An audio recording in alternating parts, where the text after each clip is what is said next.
The sharp crack of splintering wood pierced the still morning air as Bethany Ellis brought her axe down on another log, sweat trickling down her temple despite the cool spring breeze. The year was 1878, and the unforgiving Wyoming Territory had taken everything from her, everything, except her skill with a needle and an unbreakable promise to her dying sister. Aunt Beth. 8-year-old Samuel called, running from the small cabin that had become their home in the 3 months since her sister Sarah's passing. "Riders coming." Bethany set down the axe and squinted at the horizon. 2 figures approached on horseback, their silhouettes growing larger against the vast backdrop of mountains. Instinctively, she reached for the rifle propped against the woodpile. "Inside, Samuel," she instructed, keeping her voice calm. The boy hesitated. "But now, please." Her tone brooked no argument. As Samuel reluctantly retreated, Bethany lifted the hem of her worn cotton dress and tucked it into her belt to free her legs. No use in pretending to be proper if trouble was coming. The nearest town, Pinewood Creek, was 10 miles away, and neighbors were few and far between. The riders slowed as they approached, and Bethany recognized the older of the 2 men as Preston Garrett, owner of the Double G ranch that bordered her sister's property. She had seen him in town occasionally but had never spoken to him. The second rider was just a boy, perhaps 12 or 13. "Morning, madam," Preston called, stopping his horse at a respectful distance. His voice was deep, rough like sandpaper on wood. "Preston Garrett." "This here's my son, James."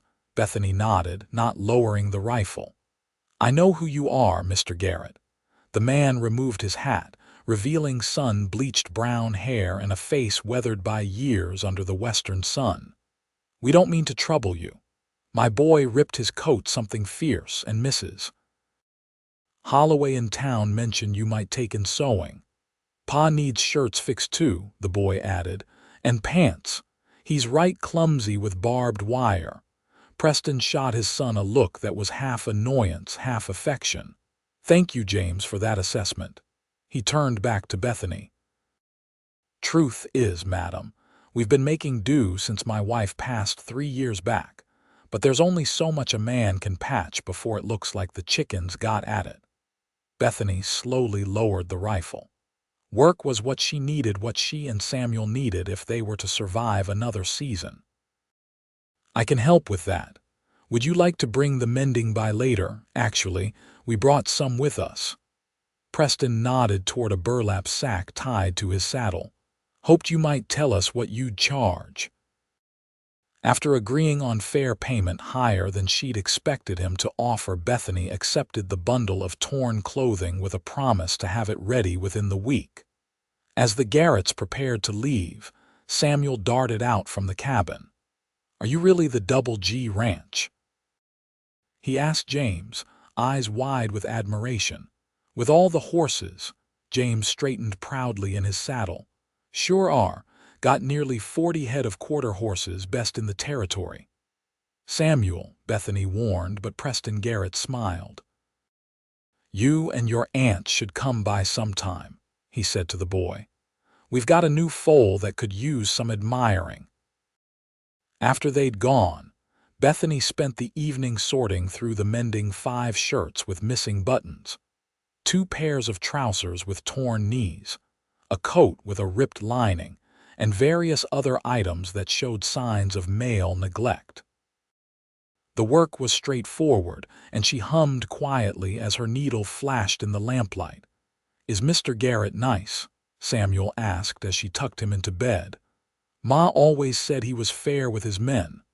"I don't know him well enough to say," Bethany replied, smoothing his hair. "But we'll be grateful for the work."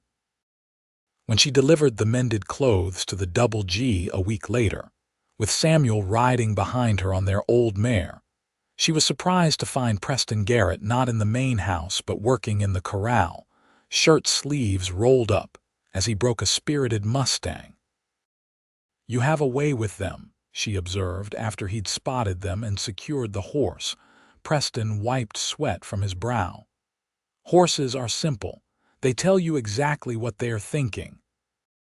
He inspected the mending she'd brought, running calloused fingers over neat stitches that were nearly invisible in the fabric. "This is fine work, Miss Ellis. Better than I expected." "Did you expect poor work because I'm a woman alone, Mr. Garrett?" The words slipped out before she could stop them. To her surprise, he laughed. "No, madam. I expected poor work because most folks around here are better with branding irons than needles. My wife was the exception." His expression sobered. "Like you." James appeared from the barn, face lighting up at the sight of Samuel. "Pa, can I show Samuel the foal?" "Mind you don't spook her," Preston cautioned as the boys ran off. Left alone, Bethany felt suddenly awkward. Preston Garrett was a prosperous rancher while she was barely hanging on to her sister's homestead. Yet there was no condescension in his manner as he invited her to stay for coffee. The kitchen of the ranch house was unexpectedly tidy, though masculine in its simplicity. As Preston prepared the coffee, Bethany noticed a stack of papers on the table, letters by the look of them, and a catalog from a mercantile in Denver. "Are you ordering supplies?" she asked to break the silence. Preston nodded. "Among other things. There's a school back east that James should attend come fall. His mother would have wanted it." He set a mug before her. "What about your boy? Samuel, is it?" "My nephew," Bethany corrected. "My sister and her husband both took fever last winter. I promised to raise him." Preston's eyes, a deep, clear blue she hadn't noticed before, met hers with understanding. "That's a heavy burden for a young woman alone." "Not a burden," she said firmly. "A privilege." Something in his face shifted, a subtle softening. "You remind me of her, my wife, that same determination." Bethany looked away, unsure how to respond. She sipped the coffee instead, finding it surprisingly good.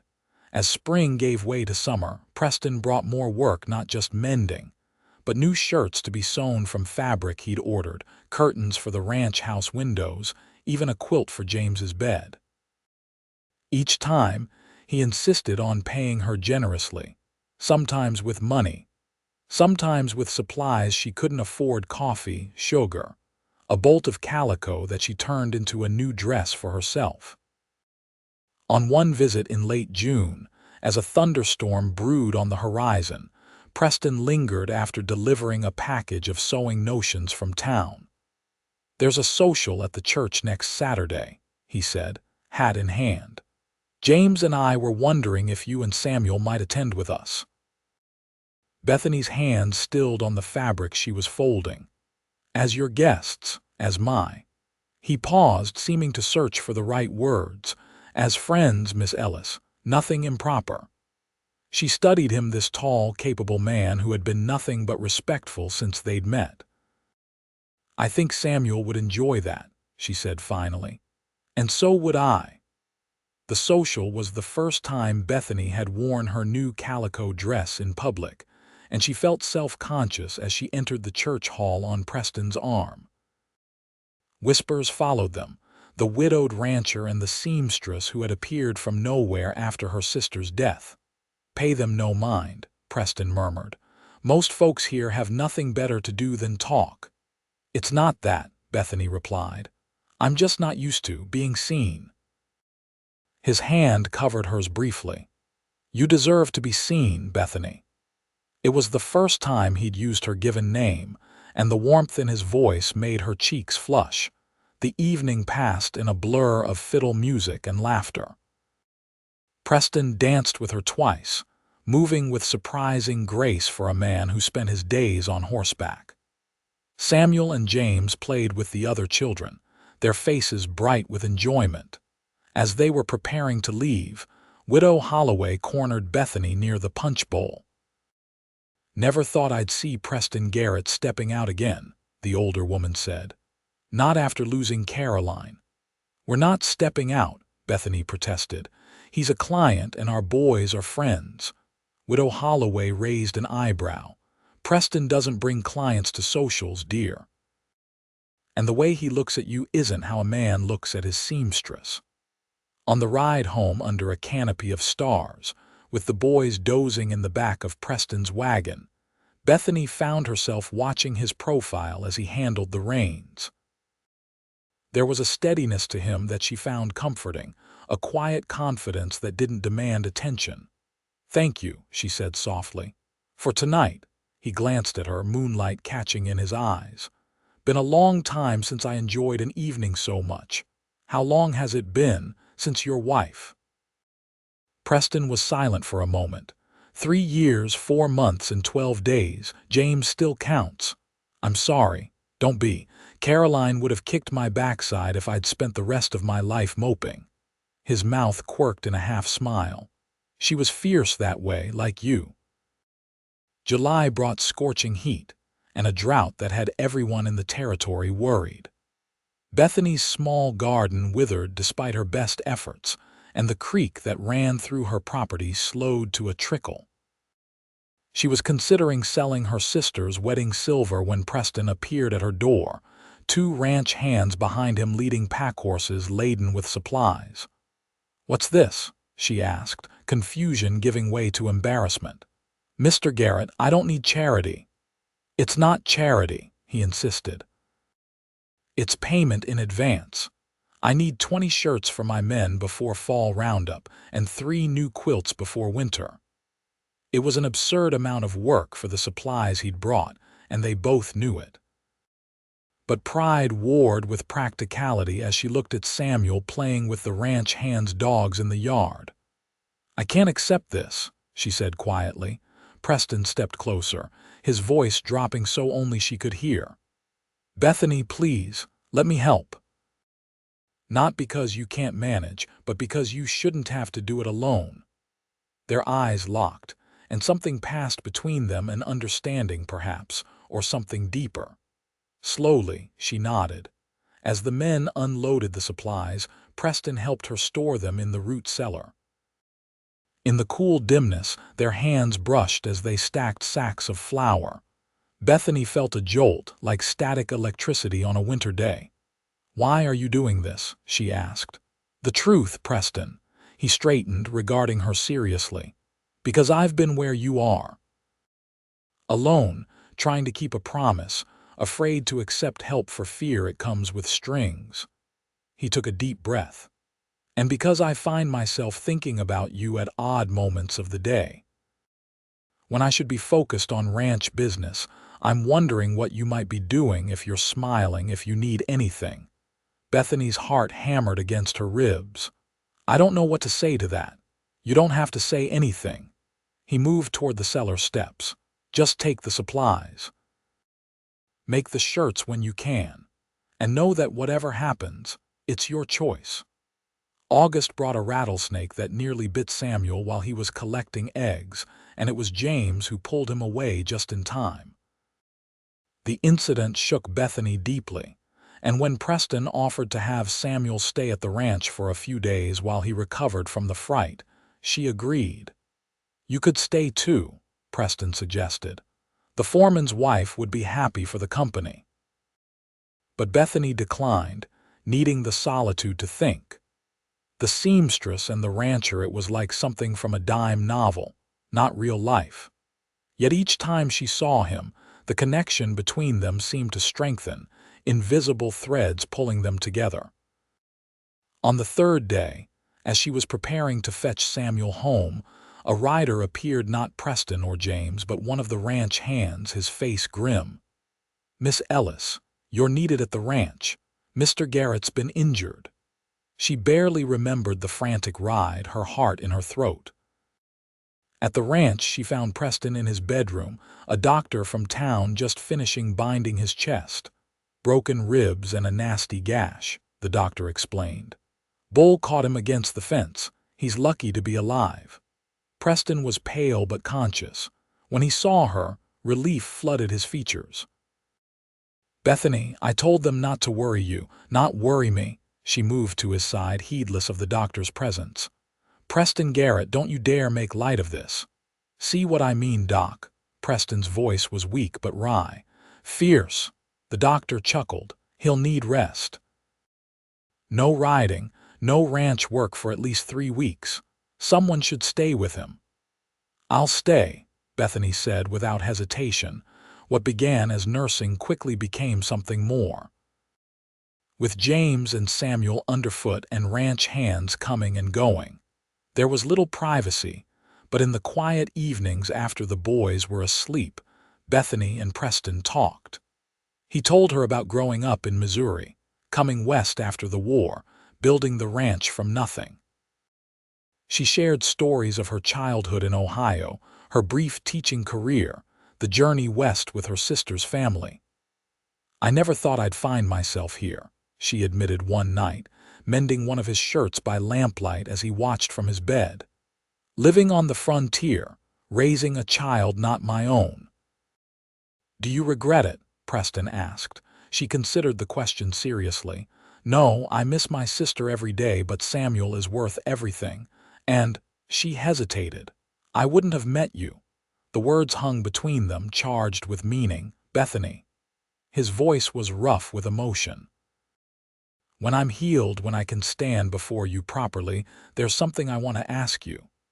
She knew what he meant. Part of her wanted to flee, to protect herself from the possibility of more loss. But as she looked at him, she realized she was already past that point. Somehow, this man and his son had become as dear to her as Samuel. I'll be here, she promised. By September, Preston was back on his feet, though still moving carefully. Bethany had returned to her cabin but visited the ranch often, bringing completed shirts and spending time with both families together. The boys had become inseparable, and it pained her to think of James leaving for school in the east. One evening, as they sat on the porch watching the sunset paint the mountains gold, Preston finally broached the subject. James doesn't want to go east, he said.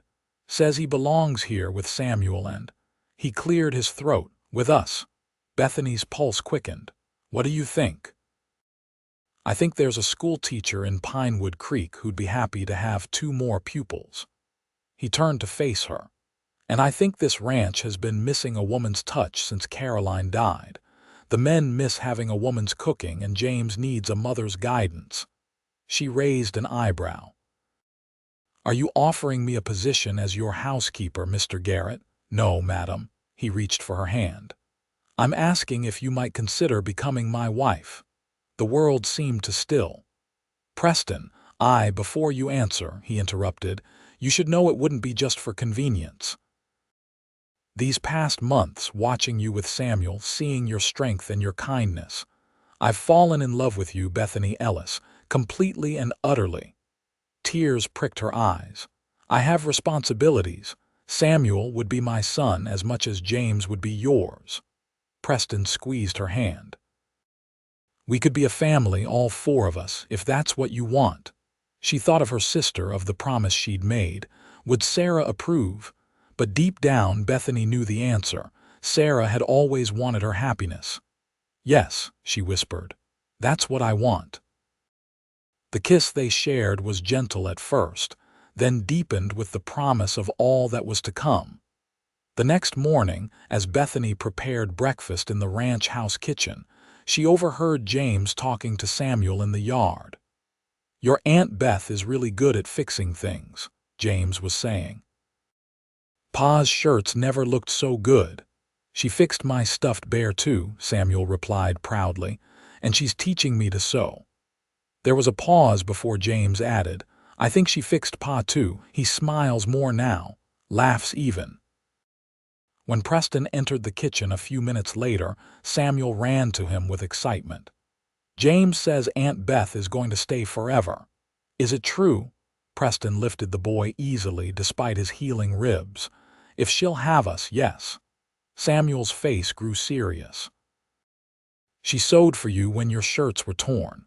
But you know what? She fixes hearts too, Pa, not just shirts. She fixed mine when Ma and Pa died, and now she's fixing yours. Preston's eyes met Bethany's over the boy's head, filled with tenderness.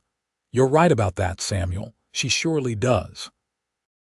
They were married in October, when the aspen leaves turned gold and the first dusting of snow touched the mountaintops. The ceremony was small, just the four of them, a few ranch hands, and the preacher from town. Bethany wore a dress she'd sewn herself, ivory silk with tiny pearl buttons that Preston had ordered specially from Denver. That night, after the boys were asleep, Preston led her to the master bedroom, their bedroom now. On the bed lay a package wrapped in brown paper. "A wedding gift," he explained as she unwrapped it to find the finest sewing kit she'd ever seen: silver thimble, pearl-handled scissors, needles of various sizes in a leather case. "It's beautiful," she breathed. "There's something else." He reached into his pocket and pulled out a small wooden box. Inside was a locket on a delicate gold chain. When she opened it, she found a tiny portrait of her sister on one side, and on the other, a miniature painting of Samuel. "So you always keep your promise close to your heart," Preston said softly, "even as you make room for new promises." Tears blurred her vision as he fastened the locket around her neck. "How did you get Sarah's likeness?" Samuel had a small photograph. "I sent it to an artist in Denver." His fingers lingered on her skin.